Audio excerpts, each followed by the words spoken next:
Good day, virtual learners. Welcome to our season 2 of Valenzuela Live in our first session in oral communication. I hope everyone is doing well despite these trying times. We are lucky that with the support of our local government, headed by our Honorable Mayor Rex T. Gatchalian, we were able to find ways to bring education closer and more accessible to Valenzuelano students. I know you miss going to school while seeing your teachers and classmates, but we must face and embrace this new normal. Good thing that we have access to the internet because we still have options on how we can communicate with each other. This school year might not give us the opportunity to see each other inside the classroom or face to face, but this does not exempt us to acquire and develop new knowledge. And I hope you are excited to learn with me because in this morning session, we will try to develop these most essential learning competencies, which are to define communication and explain the nature and process of communication. As we go deeper to what is oral communication is about, it is important to know about the preliminaries about communication itself. Before we start, let me pose these questions for you to ponder. How do you convey a particular message to someone? Among the available modes of message transfer, which of these works best for you? May you find answers to these questions as I discuss the following concepts about communication. To start, let us define our main word of the day, communication. Its etymology comes from the Latin word communicare, which means to share or to make something common. I believe we all know that when we say communication, it involves a message to be shared, wherein this message is something to be understood by other person involved in the communication process. On its working definition, communication here is the process by which people transmit information, share verbal and non-verbal messages, and create meaning with each other. Let us have our third definition. Communication is a process of sharing and conveying messages or information from one person to another within and across channels, contexts, media, and cultures. This is according to McCormack of 2014. From these definitions, from the etymology to its working definition and McCormack's definition, what are the similar ideas they share? Communication involves a message, right? There are persons involved. There is a channel or the medium to how the message will be transmitted. In what situations does communication happen then? There is a wide variety of contexts and situations in which communication can be manifested. It can be a face to face interaction, a phone conversation, a group discussion, a meeting or interview, a letter correspondence, a class recitation, and I believe being inside their homes for quite a while, you can name some other communication scenarios that you have experienced inside your home. Like how you deal with your Lazada and Shopee deliveries, how you communicate with people online, and how you encourage your siblings or your parents to dance for TikTok. And during this quarantine period, we have been more exposed to using online platforms like Zoom, Skype, Google Meet, and social media platforms like Facebook, Instagram, Twitter, YouTube, LinkedIn through our laptops and Android phones or Apple, right? Looking at the scenarios, we have to acknowledge that communication is not a message alone because it involves different elements and they are equally important. Let us now be familiar with the elements of communication. The first one is we have the sender. The sender is the source of information or message. The sender can also be called as the encoder, the speaker, or the source because it is the where the message comes from. Another or the second element is message. Message is the information, idea, thoughts conveyed by the speaker in words or in action. So you see here that language plays a vital role in forming your message. in making sure that you will communicate with the same language being spoken with the person you are talking to. Because we all know that in communication, it should be using a certain language wherein people speak the same. Alright? Another would be aside from the verbal words, we also use non-verbal as a form of message. So later on, I will try to find further about that. Next, the third element is encoding. Encoding is the process of converting the message into words, actions, or other forms that the speaker understands. This tells us that communication starts when the source already formed an idea or thought of a message that he or she wants to impart. The fourth element is a channel. It is the medium or the means, such as personal or non personal, verbal or non verbal, in which the encoded message is conveyed. Examples of this are through snail mail, through electronic modes like email, video conferencing, or text messaging, and a lot more. For the fifth element is the decoding. It is a process of interpreting the encoded message of the speaker by the receiver. On the sixth element, we have the receiver. So the receiver is the recipient of the message or someone who decodes the message. For the seventh one is feedback. Feedback is the reaction, response, or information provided by the receiver. So here, you will see that the message comes from the source or the sender, and the feedback would come from the receiver. Of course, on an information shared, a feedback is essential to check whether the communication is effective or understood. But later you will discover that feedback is not always included on some communication models. For the eighth element is we have the context. So what is context? It is the environment where communication takes place. Communication may happen on different situations and this dictate different atmosphere and language and message to be conveyed. Try to imagine yourself inside the classroom talking with your teachers, then with your classmates. You speak differently, right? So it's a different context. Communication is very formal inside the classroom during conferences or class discussions, in the courtroom or in a job interview. While we have casual communication with our peers, close friends, and family members. And last on our list, which everybody wishes not included in this list, is the barrier, or these are the factors that affect the flow of communication. This can also be called a noise or interference. It is any distraction, whether external or internal, which competes with the message for the receiver's attention. So we have different types of barriers.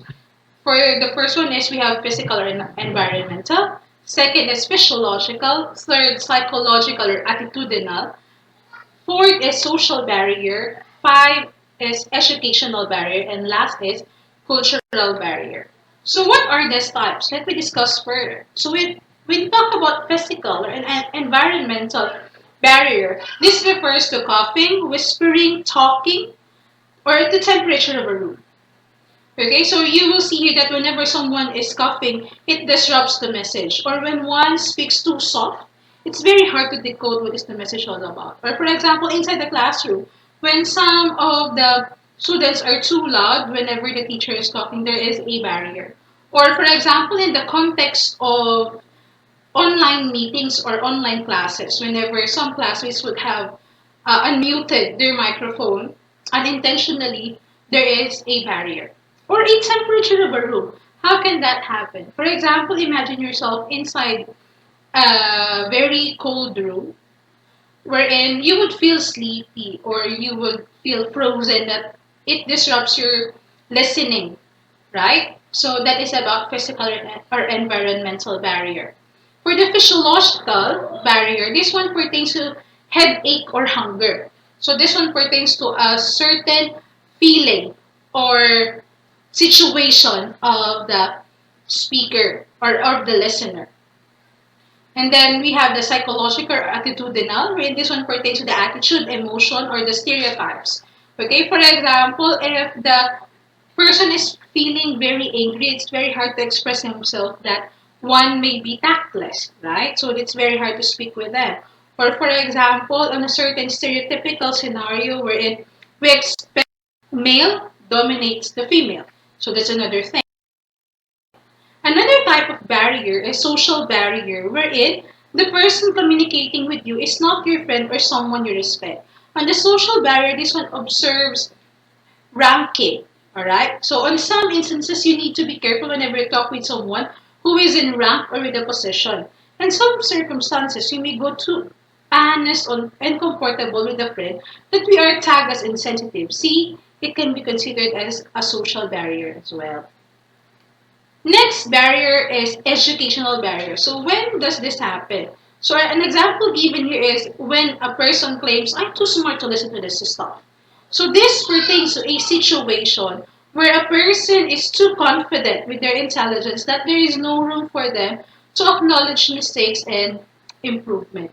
The same with other scenarios wherein a person naman is on the other side of the pole, wherein one claims that he or she is too dumb or too slow to catch up with the lesson.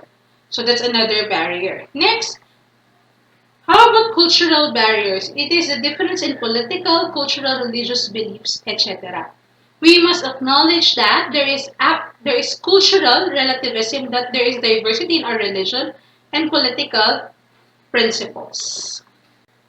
Now, let us have a short activity to test how well you were able to understand the different types of barriers. So I have your pictures and I want you to identify which type of barrier the picture presents. Let's start with number one. You see here two persons. The man is pointing at the woman's face with a stern expression and they are both wearing office clothes. What do you think is the barrier in this scenario? I can accept two. You were right. This could be a social barrier that the man could be a boss and the woman is his secretary, which comes to another possible barrier, which is psychological barrier. Correct? Because it presents a stereotypical scenario of a man showing dominance over a woman. Let us have the number two picture. So this should be easy for you. We see here two silhouettes and with different flags. So we may say that they speak different languages. The person on the right speaks French and German, while the person on the right speaks American. Though in the middle, they speak the same language, which is Grecian and Italian. What type of barrier could this be? Great, this is cultural barrier because of the language or culture they speak. The third photo shows a woman who is holding her temple. She might not be feeling well. What could be a possible barrier when you are talking to someone who doesn't feel right? Yes, it is a psychological barrier. Last two. On this fourth photo, this might tell us that two is watching a movie, yet the man is trying to say something to his seatmate, which might distract the person he is talking to. Aside from that, his proximity or his close distance may also add to the person's discomfort. What kind of barrier is this? Correct, it's a physical barrier. For our last photo, what do we have here? So a woman is holding a wire phone, but her face tells us a lot of things. While holding the phone far from her, she might be what? Angry? Frustrated? What social barrier is present in this photo? Good job! It is indeed a psychological barrier. Be careful with your spellings, class. Thank you for your participation. Moving on, let us plot these elements in our communication models to see how they work. So here are the different communication models. Let's start with the Shannon-Weaver model.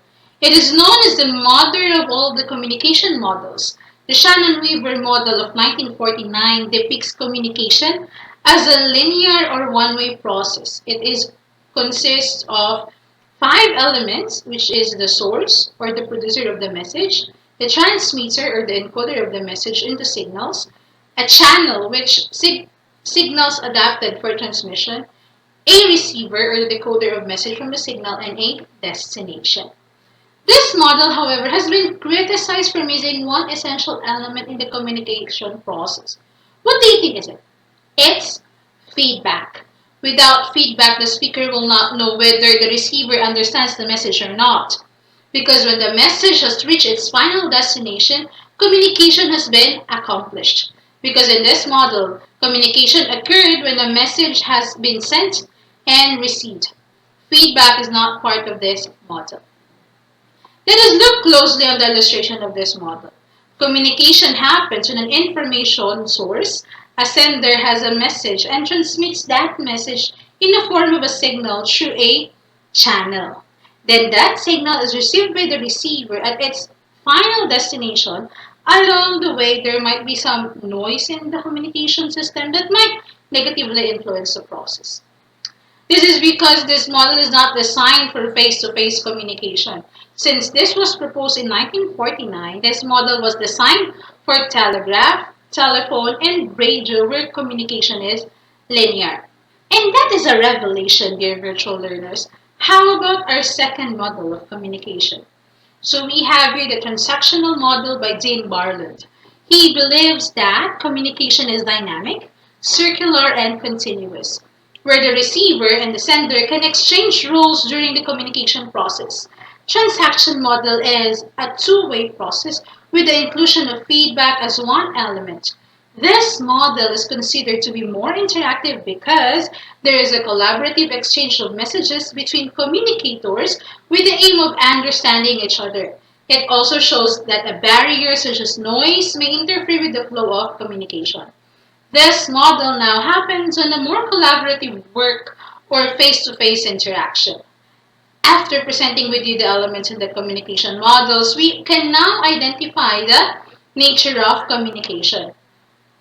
First is communication is a process. The second one is communication occurs between two or more people, which involves the speaker and the receiver.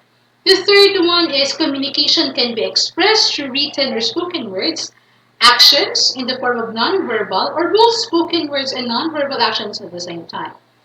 To elaborate what is verbal communication, verbal communication refers to an interaction in which words are used to relay a message. For effective and successful verbal communication, use words to express ideas which can be easily understood by the person you're talking to.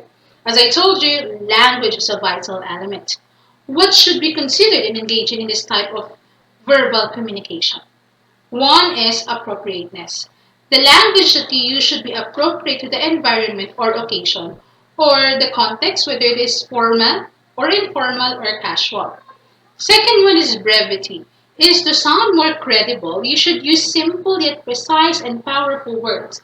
We can achieve brevity by being more direct with our words, avoid fillers and insubstantial expressions which do not add to the message, such as, I guess, and a lot more fillers. For the third one is clarity. It is the meaning of words, feelings, or ideas may be interpreted differently by a listener. Hence, it is essential for you to clearly state your message and express your ideas and feelings. Remember, whenever you send chat or SMS, we may use emoticons to express feelings or to lighten the mood, right? So that's one way of portraying clarity. Next is ethics. Ethics are the words should be carefully chosen in consideration of the gender, roles, ethnicity, preferences, and status of the person or people you're talking to. That's why it is very important that before you send your message to someone, make sure that you know their background so that you would know how to choose your words correctly and to observe proper ethics. The fifth one is vividness. This one are the words that vividly or creatively describe things or feelings, usually to add color and spice to communication. Hence, you are encouraged to find ways to charm your audience through the use of vivid words. Vivid words is very different to highfalutin words, okay? So here are some examples. For example, other ways to say nice, you may say it's enjoyable, pleasurable, thoughtful, gorgeous, lovely. Aside from the word good, you may say excellent, amazing, wonderful, pleasant. How about the word bad? Instead of saying bad, you may say it's awful, it's naughty, mean, dreadful, nasty, wicked. How about sad? You may say depressed, gloomy, miserable, cheerless. How about the word happy? You may say that you are cheerful, delighted, pleased, glad, joyful, ecstatic, and a lot of words. You may use your thesaurus to look for other words that you may substitute. No? Next is nonverbal communication. This refers to an interaction where behavior is used to convey and represent meanings. All kinds of human responses that are not expressed in words are classified as nonverbal communication. Examples of nonverbal communication are stares, smiles, tone of voice, movement, manners of walking, standing, and seating, appearance, style of attire, attitude towards time and space, personality, gestures, and others. And the mastery of nonverbal communication is important for several reasons. Later on, when we have our different episodes, you would know further about these nonverbals. So, here are the importance. Number one is it enhances and emphasizes the message of your speech, thus making it more meaningful, truthful, and relevant. Second one is it can communicate feelings, attitudes, and perceptions without you saying a word. If you can remember your mother just looking at you or staring at you whenever she asks you to do something, you know already the meaning, right? So, staring or the eyes can already send a message. So that's one of the nonverbals. Third one, it can sustain the attention of listeners and keep them engaged in the speech. For example, it depends on the tone of your voice, the volume, and the pitch. And this one is one way also of engaging your audience in your speaking activity. Next, it gives the audience a preview of the type of speaker you are. Next one, it makes you appear more dynamic and animated in your delivery. It serves as a channel to release tension and nervousness. It helps make your speech more dramatic, or it can build a connection with listeners. More importantly, whenever you do eye-to-eye contact, that's one of the vital things of public speaking. So it's one way of building rapport with your audience. Next, it makes you a credible speaker, and nonverbals helps you vary your speaking style and avoid a monotonous delivery. So that is about what communication and the elements and the models are. So now let's go to our question and answer. So here is our first question. Is silence considered a feedback? What do you think, dear learners? Is it a yes or a no? Is silence considered a feedback? Absolutely, it's a yes. One good example is whenever your teacher asks you at the end of the lesson if you have questions. What is your usual response? Silence. And silence can be considered as a non-verbal message because obviously it doesn't have any verbal message, but as a non-verbal, this can convey a strong message like guilt and contempt. Let's go to the second question. What are the limitations of written communication? Here, the limitations of a written communication is that it is expressionless. It is very hard to see the sincerity of the message because you cannot see the person who has sent the message. Maybe that is why people make use of emojis or emoticon as part of their written message to emphasize their emotion or point.